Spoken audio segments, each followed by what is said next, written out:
3 techniques TCC qui ne marchent pas en Afrique et les solutions pour résoudre ces problèmes. Alors bienvenue sur cette chaîne Psytech Congo. Encore une fois, si vous n'êtes pas encore abonné, je vais vous demander de vous abonner sur cette chaîne. Ça va vous permettre d'avoir toujours des ressources concernant les domaines de la psychologie. Et aussi, ça va vous permettre d'être toujours au top dans cette pratique de la psychologie ou dans votre étude en psychologie. Alors aujourd'hui, j'aimerais partager avec vous les 3 techniques TCC qui ne marchent pas. Alors avant tout, j'avais déjà expliqué dans une des vidéos qu'est-ce que les TCC. Alors les TCC, c'est une façon de soigner les maladies, les troubles mentaux, une thérapie, l'ensemble des techniques qui nous aident à soigner les personnes quand ils ont des troubles mentaux ou de maladies mentales. Alors, l'ensemble de ces techniques-là marchent très bien et ce sont des techniques qui ont été pour la plupart été développées dans des pays occidentaux, sauf à part quelques-uns qui ont été développés par les Africains, mais suivant toujours les méthodes occidentales. C'est dans le cadre par exemple de Lazarus. Je crois que j'avais fait déjà une vidéo pour vous donner les psychologues africains les plus connus. Et si vous ne l'avez pas visionné, je vais le mettre ici et vous allez le regarder. Alors, nous connaissons déjà que les TCC c'est l'ensemble des techniques là qui nous aident à soigner les maladies mentales et qui se basent sur la théorie de l'apprentissage. Pour les TCC, quand une personne vient souffrir d'une maladie, on pense que la personne a appris d'une façon ou d'une autre, c'est les comportements qui les fait souffrir. Alors c'est pour cette raison-là qu'on utilise la thérapie des TCC. Mais il faut savoir dans les TCC, il y a plusieurs techniques qu'on peut utiliser pour soigner une personne. Contrairement à mes vidéos que je fais souvent pour vous donner les ressources, ce qui se trouve sur internet, maintenant je vais vous donner plutôt les ressources de mon expérience en fait. Alors, sur l'ensemble des TCC, il faut savoir qu'il y a des techniques qui ne marchent pas en Afrique. Et j'en ai énuméré 3. Alors, le premier, c'est d'abord les devoirs des TEP. Le TEP. Le TEP, c'est quoi? Le TEP, c'est un tableau d'enregistrement des pensées. C'est ça la signification de cette abréviation, tableau d'enregistrement des pensées. Alors, les tableaux d'enregistrement des pensées, ça s'utilise lorsque nous essayons d'appliquer ce qu'on appelle la restructuration mentale. La restructuration cognitive, pardon. Et la restructuration cognitive, c'est une des techniques qui aide la personne à changer leur façon de penser. Voilà. Et c'est une sorte de tableau dans lequel la personne va montrer la situation, l'événement, ce qu'il a ressenti, son ressenti à ce moment-là, sa pensée à ce moment-là, et trouver les pensées alternatives. Alors, qu'est-ce qui s'est fait maintenant en Afrique? Pour que les patients soient en mesure de faire ça, on lui donne souvent à la fin d'une séance de thérapie, on lui remet une fiche et on lui demande d'aller compléter cette fiche. Mais il faut savoir que nous sommes en Afrique, que même si les personnes ont besoin de guérir ou de se rétablir, il arrive des moments qu'ils arrivent à d'autres séances sans pourtant remplir cette fiche.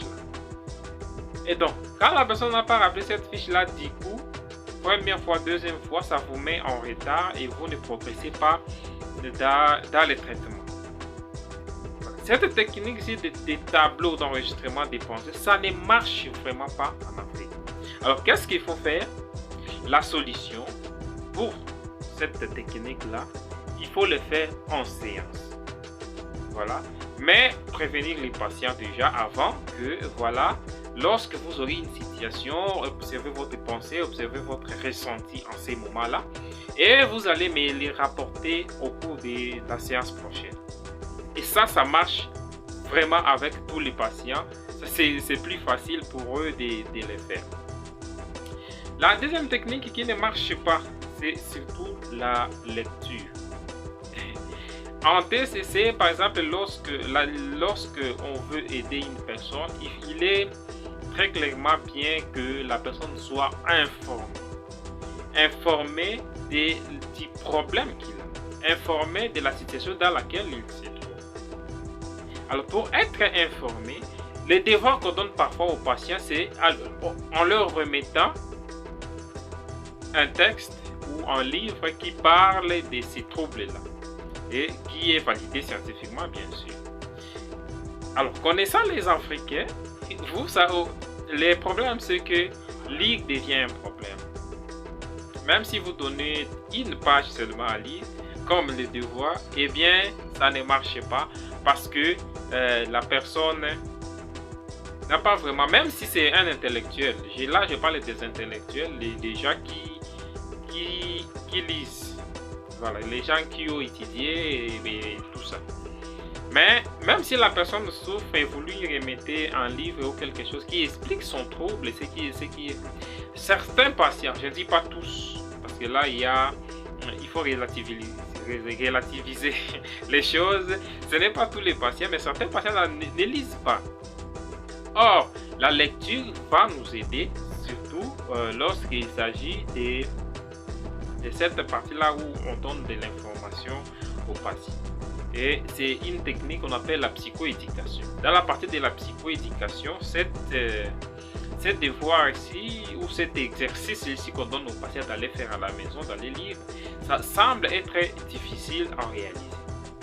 Alors, quelle est la solution que nous pouvons apporter à ce niveau? Pour apporter une solution à ce niveau, il est clairement bien de remettre, au lieu de remettre des livres, de remettre les vidéos qui expliquent les troubles.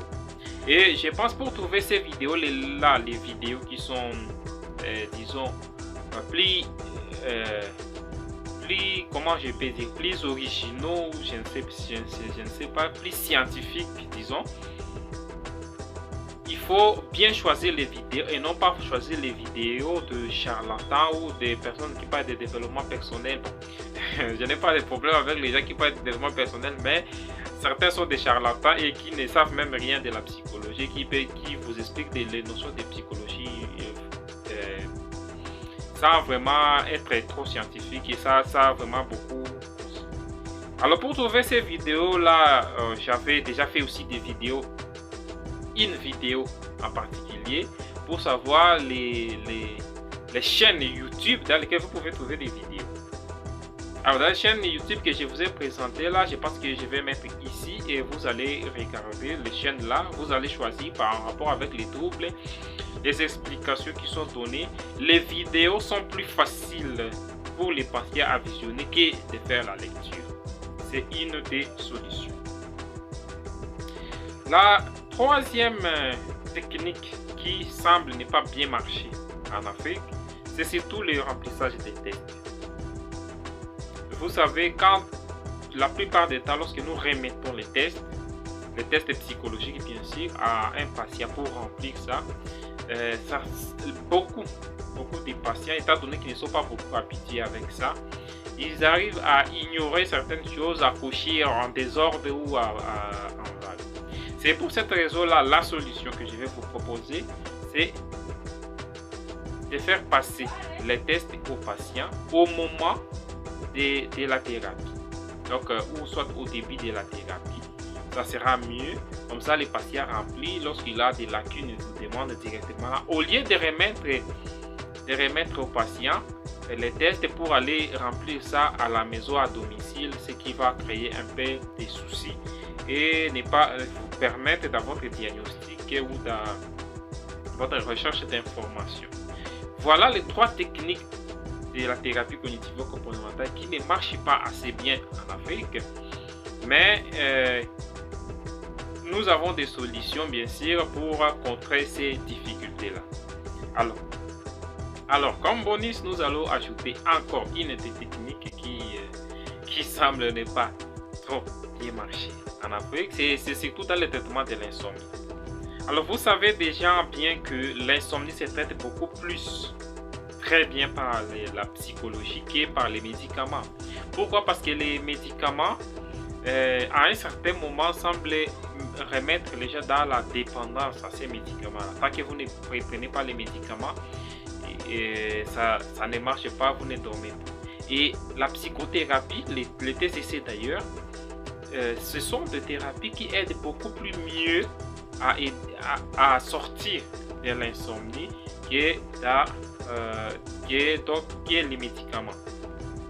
Alors, le problème c'est qu'avec les TCC, dans le cadre de la thérapie cognitivo-comportementale, nous demandons la plupart du temps aux patients d'aller dormir, d'aller au lit lorsqu'ils sentent qu'ils ont vraiment besoin de dormir. Parce qu'il y a une différence entre vouloir dormir et vouloir se reposer. Alors lorsque vous voulez vraiment dormir, alors vous partez au lit. Si vous faites 15 minutes sur le lit et qu'il n'y a pas de sommeil, alors il est conseillé la plupart du temps de sortir du lit et d'aller faire une activité qui peut être un peu ennuyeuse, disons. Une activité ennuyeuse que vous allez essayer de faire et vous allez partir encore vous endormir lorsque vous aurez du sommeil. Alors, le problème avec cette technique, c'est-à-dire que nous sommes dans un environnement africain et que je pense que lorsque nous nous retrouvons dans certaines situations, ça ne marche pas. Lorsque nous avons essayé de faire ça avec certains patients, et les patients sortent de son lit. 15 minutes après, il ne trouve pas le sommeil, alors il se réveille. Et bien lorsqu'il se réveille, il se met en train de faire une activité là ennuyeuse. Et bien, les moustiques sont comme pas possible. Et puis ça dérange les patients jusqu'à ce qu'ils disent non, c'est ça, je suis en train de me faire souffrir encore davantage. Et donc, vous voyez, c'est une technique, c'est une des façons de soigner l'insomnie, d'aider les personnes à retrouver leur sommeil. Mais, vous voyez déjà que selon notre environnement, ça ne marche pas. Et donc, selon notre environnement, ça ne marche pas. Et donc, il faut beaucoup plus de créativité. Et donc, pour avoir ces créativités-là, je ne vous donne pas dans cette vidéo. Abonnez-vous et vous allez avoir dans des prochaines vidéos. Je vais faire une vidéo pour savoir comment débloquer cette situation-là. Merci d'avoir visualisé cette vidéo. Je vous retrouve à la prochaine. Si vous n'êtes pas encore abonné, abonnez-vous sur cette chaîne pour être toujours au top dans le domaine de la psychologie. Merci et à la prochaine.